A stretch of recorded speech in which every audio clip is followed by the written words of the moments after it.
بسم اللہ الرحمن الرحیم۔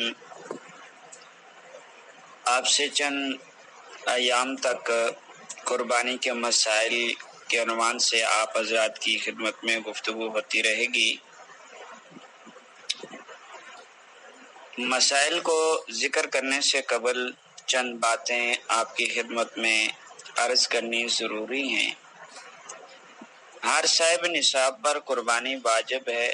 واجب اور فرض کی ادائیگی عملاً لازم اور ضروری ہے۔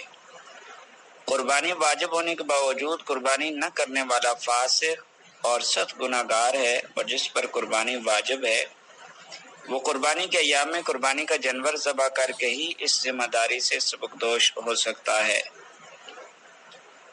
یہ جو آج کل بعض لوگ قربانی کی قیمت ادا کر لیتے ہیں اور کہتے ہیں جی ہم ذمہ داری سے الگ ہو گئے، یہ چیز صحیح نہیں ہے۔ اس سے ذمہ داری ادا نہیں ہوتی اور قربانی نہ کرنے پر سخت وعید بھی آئی ہے۔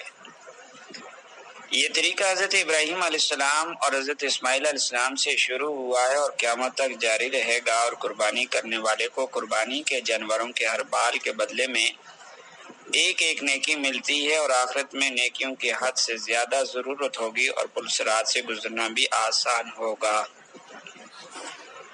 قربانی کی حکمتوں میں سے ایک حکمت یہ بھی ہے کہ ہر صاحب نصاب آدمی کو 1 سال کی زندگی ملنے پر قربانی کے ذریعے اس کا شکریہ ادا کرنا ہے۔ جو قربانی کرتا ہے وہ شکر گزار بندہ ہے، اور جو قربانی نہیں کرتا وہ ناشکرا ہے۔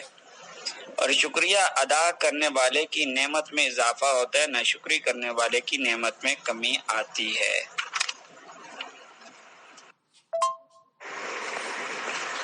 قربانی کے بہت سارے مسائل ہیں، اور مسائل کا علم حاصل کیے بغیر قربانی کی عبادت انجام دینے میں کمی کوتاہی کا خطرہ باقی رہتا ہے۔ اس لیے آپ کی خدمت میں قربانی کے ضروری مسائل کو حروف تہجی کی ترتیب سے بیان کروں گا، تاکہ سننے والے احباب صحیح طریقے سے سن سکیں اور انہیں کسی قسم کی پریشانی نہ ہو۔ اللہ تعالیٰ سے دعا ہے کہ اس کام کو شرف قبولیت سے نوازے اور ہم سب کو اس سے نفع حاصل کرنے کی توفیق عطا فرمائے۔ حروف تہجی جو اردو کے ہیں ان کے اعتبار سے ہم مسائل ذکر کریں گے۔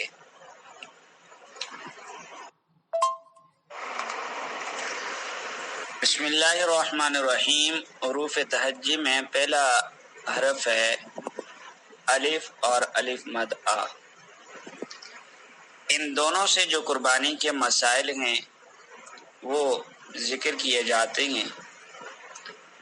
جو جانور آندھا ہو یا کانا ہو، یا اس کی ایک آنکھ کی تہائی روشنی یعنی بینائی یا اس سے زیادہ چلی گئی ہو تو اس کی قربانی جائز نہیں ہے۔ اور جو جانور ترچھی آنکھوں سے دیکھتا ہے اس کی قربانی درست ہے۔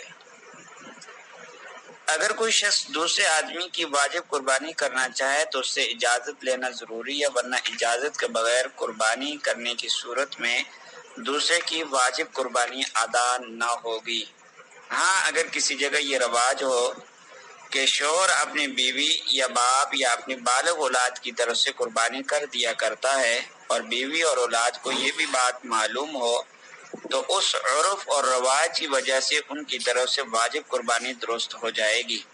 صریح اجازت لینا ضروری نہیں ہوگی، بلکہ عرف اور رواج کافی ہو جائے گا۔ اور جہاں پر یہ عرف نہ ہو تو واجب قربانی کے لیے صریح اور صاف طور پر اجازت لینا ضروری ہے، ورنہ واجب قربانی ادا نہیں ہوگی۔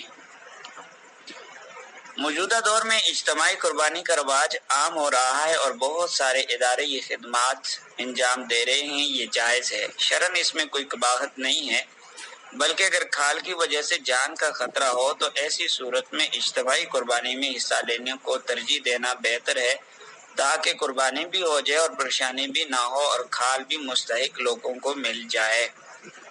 اجتماعی قربانی میں ایک بات کا خاص طور پر خیال رکھنا ضروری ہے، اور وہ یہ ہے کہ جان بوجھ کر حرام آمدنی والے افراد کے ساتھ شرکت نہ ہو، ورنہ قربانی صحیح نہیں ہوگی۔ اس لیے اجتماعی قربانی کا انتظام کرنے والے اداروں پر ضروری ہے کہ اس بات کا خیال رکھیں، اور اس کی آسان صورت یہ ہے کہ جہاں حصوں کی بکنگ ہوتی ہے وہاں بڑے حروف میں یہ اعلان لکھ کر آویزاں کریں کہ حرام آمدنی والے، مثلا سود، جوا، بینک انشورنس، ڈاکہ اور چوری کی رقم والے اجتماعی قربانی میں شرکت نہ کریں، ورنہ وہ خود ذمہ دار ہوں گے۔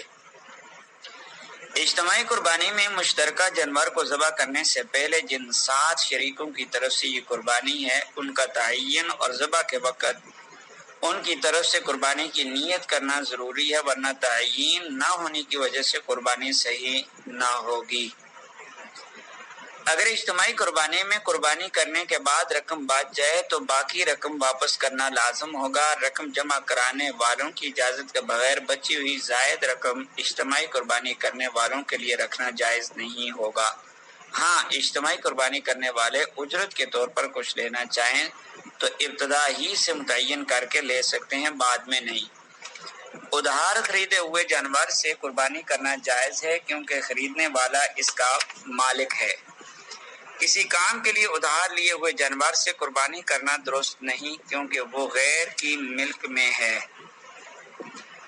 دنیا کا عام دستور ہے کہ عظیم شان کارناموں کی یادگاریں قائم کی جاتی ہیں۔ عام طور پر اس کے لیے مجسمے، ہیکل اور مخصوص شکل کھڑے کر دینے یا کوئی تعمیر کر دینے کو کافی سمجھا جاتا ہے، اور اس سے عظیم شان کام انجام دینے والے کے اعزاز اور عزت کو ظاہر کیا جاتا ہے، اور کچھ دیر تک باقی بھی رہتا ہے، لیکن یادگار قائم کرنے کی اصل روح اس سے زندہ نہیں رہتی۔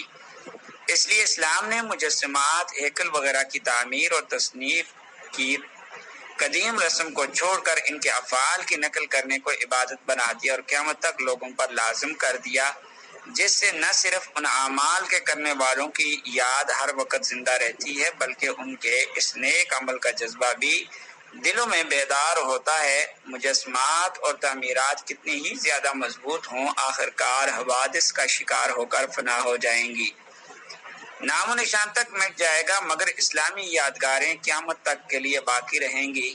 یہی بات قربانی کے متعلق ہے کہ یہ سیدنا ابراہیم علیہ السلام اور ان کے فرزند ارجمند حضرت اسماعیل علیہ السلام کی یادگیری ہے۔ یاد رکھیے، اضحیٰ قربانی کے معنی میں ہے۔ یوم الاضحیٰ کا معنی ہے قربانی کا دن۔ عیدین کی نماز میں امام اعوذ باللہ تکبیرات زوائد کے بعد پڑھے، اس لیے کہ قرات تکبیرات زوائد کے بعد کی جاتی ہیں۔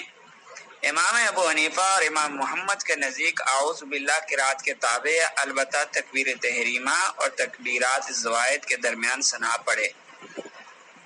فرماتے ہیں کہ فقراء، نادار اور ضرورت مند لوگ زیادہ ہوں تو زیادہ گوشت والا جانور افضل ہے، اور اگر ضرورت مند کم ہوں تو پھر جس جانور کی قیمت زیادہ اور گوشت عمدہ ہو وہ افضل ہے۔ بہت زیادہ موٹا تازہ جانور کی قربانی مستحب ہے، چنانچہ ایک موٹے تازے بکرے کی قربانی 2 کمزور دبلے بکروں کی قربانی سے افضل ہے، بشرطے کہ گوشت خراب نہ ہو۔ اگر بڑے جانور گائے وغیرہ کے 7ویں حصے کی قیمت اور بکری کی قیمت برابر اور گوشت بھی برابر ہے تو بکری خریدنا افضل ہے۔ بکری سے بھیڑ افضل ہے اور مادہ کی قربانی سے نر افضل ہے۔ جس قربانی کی قیمت زیادہ ہو وہ بہتر ہے، اور اگر 2 جانوروں کی قیمت برابر ہو لیکن ایک کا گوشت زیادہ ہے تو وہی بہتر اور افضل ہے۔ جانور کو ذبح کرنے کی جگہ تک لے جاتے ہوئے پیچھے کی ٹانگوں سے پکڑ کر آگے کی طرف کھینچنا مکروہ تحریمی ہے، اور صرف اللہ اکبر کہہ کر جانور ذبح کرنے سے جانور حلال ہوگا اور گوشت کھانا جائز ہوگا، البتہ سنت کے خلاف ہے، مکروہ ہے۔ اس لیے پوری دعا بسم اللہ اللہ اکبر کہہ کر جانور کو ذبح کرے۔ ذبح کے وقت صرف بسم اللہ کہنا کافی ہے، اللہ اکبر کہنا ضروری نہیں، البتہ بسم اللہ اللہ اکبر دونوں کہنا سنت کے مطابق ہے۔ امانت کی رقم سے اجازت کے بغیر قربانی کا جانور خرید کر قربانی کرنا جائز نہیں۔ ہاں، اگر رقم کے مالک سے اجازت مل جائے تو اس سے جانور خرید کر قربانی کرنا جائز ہوگا، اور قربانی کرنے والے پر لازم ہوگا کہ رقم مالک کو واپس کر دے۔ حضرت آدم علیہ السلام سے حضرت عیسیٰ علیہ السلام تک قربانی کا گوشت کھانے کی اجازت نہیں تھی، بلکہ آسمان سے ایک آگ آتی اور مقبول قربانی کو جلا دیتی۔ امت محمدی علیہ صاحب السلام پر اللہ تعالیٰ کا یہ خصوصی انعام ہوا کہ قربانی کا گوشت ان کے لیے حلال کر دیا گیا۔ قربانی کا گوشت اندازے سے تقسیم کرنا جائز نہیں، وزن کر کے برابر کر کے تقسیم کرنا ضروری ہے۔ اگر کسی حصے میں کمی بیشی ہوگی تو سود ہو جائے گا، اور سود لینا دینا کھانا سب حرام ہے۔ آندھے جانور کی قربانی درست نہیں۔ انشورنس کا دار و مدار سود یا جوئے پر ہے، اور سود اور جوئے کی آمدنی حرام ہے۔ حرام آمدنی سے قربانی کرنا جائز نہیں ہے، لہذا مشترکہ یا اجتماعی قربانی میں ایسے آدمی کو شریک کرنا درست نہیں جس کی مکمل آمدنی یا غالب آمدنی انشورنس کمپنی کی ہے۔ ہاں، اگر ایسے لوگوں کے پاس حلال آمدنی بھی ہے اور وہ حرام آمدنی کے ساتھ مخلوط نہیں بلکہ الگ ہے، تو ایسی حلال آمدنی سے یا کسی حلال رقم قرض لے کر قربانی میں شامل ہونا چاہتے ہیں تو ان کو اجتماعی اور مشترکہ قربانی میں شامل کرنا جائز ہوگا۔ جانور کی اوجڑی کھانا جائز ہے۔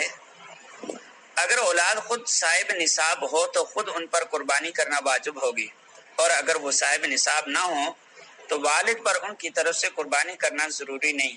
اگر والد نابالغ اولاد کی طرف سے قربانی کرنا چاہے تو کر سکتا ہے، ثواب ملے گا۔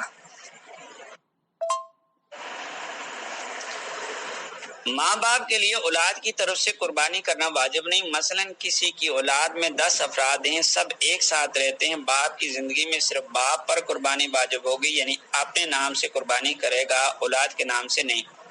اگر اولاد بالغ اور سب مالدار صاحب نصاب ہیں تو اس صورت میں ہر ایک پر ضروری ہوگا کہ ایک ایک حصہ قربانی کرے۔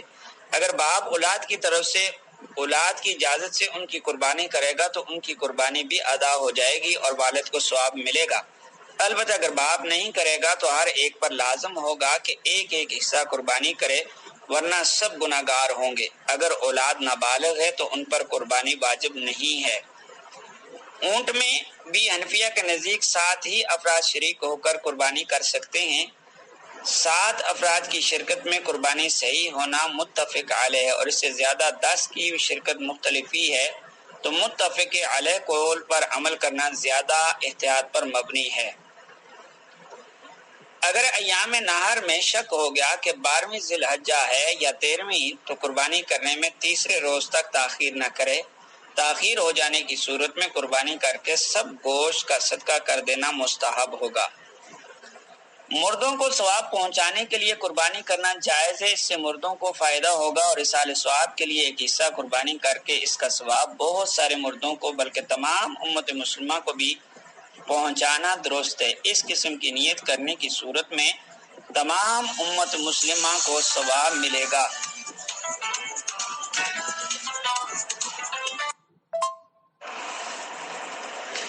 کیونکہ یہ سارے ثواب کرنے والا قربانی کے جانور یا حصے کا مالک ہے، صرف میتوں کو یا زندہ لوگوں کو ثواب پہنچاتا ہے، اس لیے ایک حصے کا ثواب ایک سے زائد لوگوں کو پہنچانا درست ہے۔ اگر میت نے قربانی کرنے کی وصیت کی تو اس میں ایک حصہ ایک آدمی کی طرف سے ہوگا، ایک حصے میں ایک سے زائد آدمی کی نیت کرنا جائز نہ ہوگی۔ 7 افراد نے شریک ہو کر ایک بڑا جانور قربانی کے لیے خریدا اور قربانی کرنے سے پہلے ان میں سے ایک شخص مر گیا، مگر مردہ کے ورثاء نے ان شرکاء کو اجازت دے دی کہ آپ لوگ میت کی اور اپنی طرف سے قربانی کریں۔ اگر یہ لوگ ان کی اجازت سے میت اور اپنی طرف سے قربانی کریں گے تو جائز ہوگا اور سب کی قربانی ادا ہو جائے گی، اور اگر میت کے ورثاء کی اجازت کے بغیر قربانی کریں گے تو درست نہیں ہوگی اور کسی بھی شریک کی قربانی ادا نہ ہوگی۔ ایک شخص پر قربانی واجب ہے اور وہ ایک بکرے کے بجائے 7 بکرے ذبح کرے تو واجب قربانی ایک بکرے سے ادا ہو جائے گی اور باقی 6 بکرے کی قربانی نفل شمار ہوگی، لیکن بڑے جانور کے 7ویں حصے کے بجائے پورے جانور کی قربانی کرے گا تو پورے جانور سے واجب قربانی ادا ہوگی۔ تو آج کی اس محفل میں ہم نے الف سے جو مسائل شروع ہوتے تھے ان کا احاطہ کرنے کی کوشش کی ہے۔ اللہ رب العزت سے دعا ہے کہ اللہ ہمیں سمجھ کر عمل کی توفیق عطا فرمائے۔